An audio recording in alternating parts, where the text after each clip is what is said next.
The Hybrid War, a thrilling series of events that has become quite the spectacle these past few months. Today I will be creating a dinosaur with one task: eliminate all hybrid life forms on land. Today I'll have the result of a hybrid that will not just eviscerate any land hybrid seen prior, but a monster that will surely dominate the terrestrial world. This includes the Indominus 2.0 and Hank. Every hybrid needs a base, and for this one, I chose the Giganotosaurus. That's right, a creature that rivals the sizes of the two base apex species seen in Hank, which had the Spinosaurus, and the Indom 2.0, which had the Rex. It's only fitting to use the last of the big three for a creature that would dominate the battlefield, but what would it grant for our hybrid? Looking at the Giganotosaurus, we can take key elements of this behemoth lizard. For instance, its slim, agile body, being able to ambush and allowing us to modify its base body structure and genome to allow us to create this monster, as well as the base of this creature being built for endurance as well, and agility. What can we do to make this creature better? Well, we can start with the Triceratops. This creature has a lot of head features, considering its horns, its frill, and its effective use of its shoulder muscles. So why these features? Well, the horns give a good use of the Giganotosaurus's brow muscles, and it allows the creature to now impale and knock other creatures over easier. But what if this creature is vulnerable itself, especially at the neck, where especially carnivores like large theropods, as the Hank 2.0 may be, and Indominus 2.0 may go for, especially at the neck?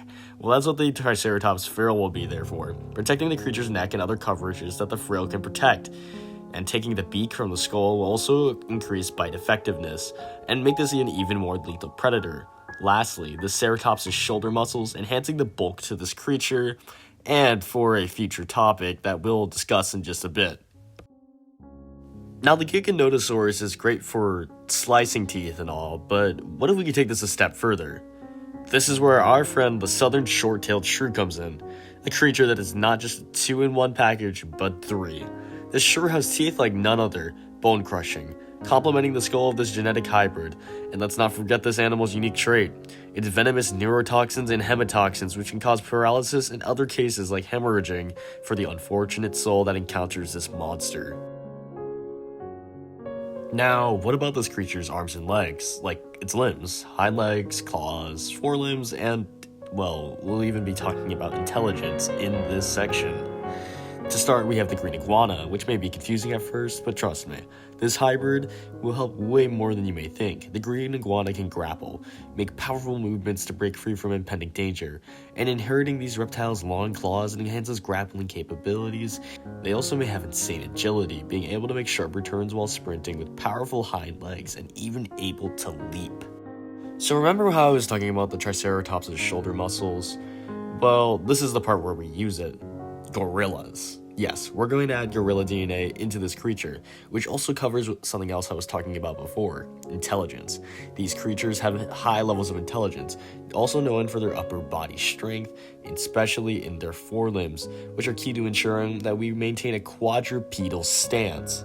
A stance that we can use to charge up devastating blows to a predator. So what about this creature's flaws? It could end up being too muscular and may work against itself during a fight, may even killing itself like Hank. Well, I saw this coming, so here's what I have to fix this, and also increase the strength of this hybrid at the same time while we talk about this. First of all, being super bulky comes with its trade-off: agility and speed. So here's how we're going to try to bunch everything together, let's say. Since the frill may get in the way while trying to make sharp turns or use agile moves, we're going to implement a creature that you may not have thought that would be implemented: the leatherback sea turtle. Now, I know it seems like a bad idea, thinking if we add more armor, it may still be contributing to bulk, but this turtle will actually end up disregarding that, and making the frill more effective and efficient as well. This turtle will give us more flexible shelling for the upper body, protecting more than one spot, and allowing protection in the frill or neck can allow us to be a little more mobile with even more defense, allowing for more flexible protections all around the body with leather. So, now what? What other fatal flaws do we have? Well, actually, our venom. Do we have any real way to control this venom? Say we ingest our own toxins. Well, yes, we may have resistance, but other creatures in this genome don't necessarily have resistance towards that. So here's my fix, the cone snail. Neurotoxin venom from this snail allows us to better control and deliver venom through harpoon-like ways of delivering it, ensuring we aren't at the receiving end of our own weaponry and being able to avoid self-injection. Lastly, our tail. We don't have much balance here, do we?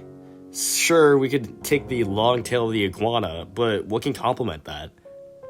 Well, here's where I'll tell you, the ankylosaurus. So why do we even need such a creature? Wouldn't that compromise our speed and flexibilities even more? Not necessarily, because we aren't looking for this dinosaur's body, rather its tail. Well, yes, we still will take some features of it. Swinging at predators, similar to the Indom 2.0, failing to swing and fracture bones when the tail is swung.